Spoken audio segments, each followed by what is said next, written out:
جو بات کی تھی ایک منتخب وزیر اعلیٰ کی جو زبان ہے اس کی تو اس کے اپنے پارٹی کے لوگ سوائے ایک شخص کے، میں نے سنا ہے، مجھے نہیں پتا، میڈیا سے ہی پتا چلا ہے، لیکن اس شخص کا میں کیا ذکر کروں، وہ تو پہلے بھی جب حکومت میں تھا جو اسے 2018 میں حکومت دلائی گئی تھی، میں یہی کہوں گا، اب سب کو پتا ہے، ادھر کراچی کے رہنے والوں کو تو خاص طور پہ پتا ہے کیا ہوا تھا اس وقت، اس شخص نے سنا ہے کہ کہا ہے، مجھے یقین ابھی تک اپنے کانوں پہ نہیں، لیکن پھر مجھے یاد آتا ہے کہ ہاں واقعی یہ وہی ہے جو ملک کے وہ نقصان پہنچانا چاہ رہا تھا، خاص طور پہ صوبہ سندھ کے لوگوں کے لیے۔ وہ ہمیشہ جو بھی اس وقت صوبہ سندھ کے منتخب لوگ تھے ان کے خلاف بات کرتا تھا تو بڑی واہ واہ کرتا تھا۔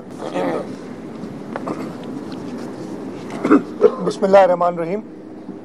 آج 11 ستمبر 2024 میں گورنر صاحب اور اپنی کابینہ کے ساتھ قائد اعظم محمد علی جناح کی مزار پہ ان کی 76ویں برسی کے موقع پہ انہیں خراج عقیدت پیش کرنے حاضر ہوا ہوں۔ قائد اعظم محمد علی جناح نے پاکستان دیا اور آج کے دن ہم یہ دعا کرتے ہیں کہ جو پاکستان کے لیے قائد اعظم کا ویژن تھا اس پہ ہم عمل درآمد کر سکیں اور ہمارے ملک کو اس جگہ پہ لے جائیں جس کا خواب علامہ اقبال نے دیکھا، جس کو پائے تکمیل تک قائد اعظم نے لائے، اور اس کے بعد ہمارے لیڈران شہید ذوالفقار علی بھٹو اور شہید محترمہ بے نظیر بھٹو نے اس کو مزید طاقت دی۔ اللہ تعالی ہمیں بھی وہ طاقت عطا فرمائے کہ پاکستان کے عوام کی خدمت کر سکیں۔ آج کے دن میں یہ دعا کرتا ہوں کہ اللہ تعالیٰ قائد اعظم محمد علی جناح کو جنت فردوس میں اعلیٰ مقام دے۔ اس کے ساتھ ساتھ جو اس وقت ملک کے حالات ہیں، گورنر صاحب نے اس پہ بڑی تفصیل سے روشنی ڈالی ہے، یہ بھی دعا کرتا ہوں کہ اس ملک کی لیڈرشپ کو وہ طاقت دے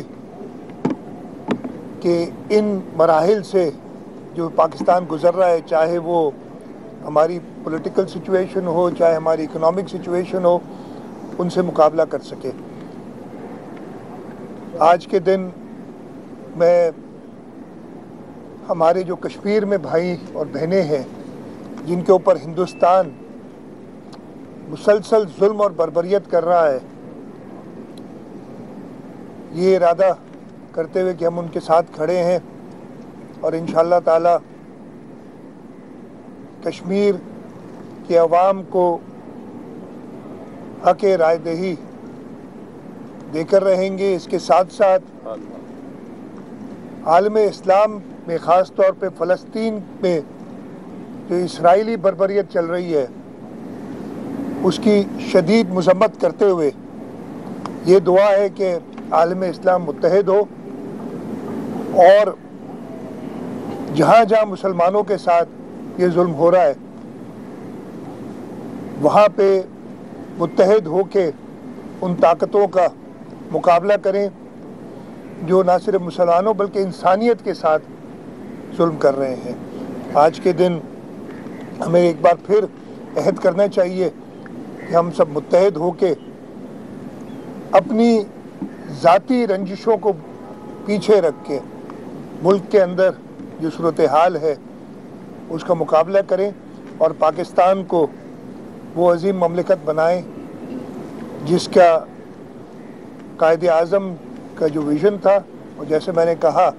جس کے لیے شہید ذوالفقار علی بھٹو اور شہید محترمہ بے نظیر بھٹو نے اپنی جان کی قربانی دی۔ اس کے ساتھ ساتھ آج کے دن یہ بھی یاد ہے کہ ملک کے اندر جو انٹرنل صورتحال ہے اس کا مقابلہ کرنے کے لیے بھی ہم سب متحد ہوں اور وہ ساری قوتیں جو ملک کو نقصان پہنچانا چاہتی ہیں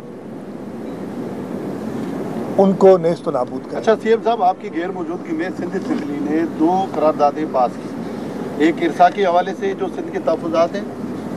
اس کے حوالے سے، اور دوسرا جیسے ابھی گورنر صاحب نے بتایا کہ وہ نفرت کا بیانیہ جیل سے بھی جاری ہو رہا ہے۔ ایک صوبے کے ذمہ دار وزیر اعلیٰ نے جو زبان استعمال کی عورتوں کے بارے میں،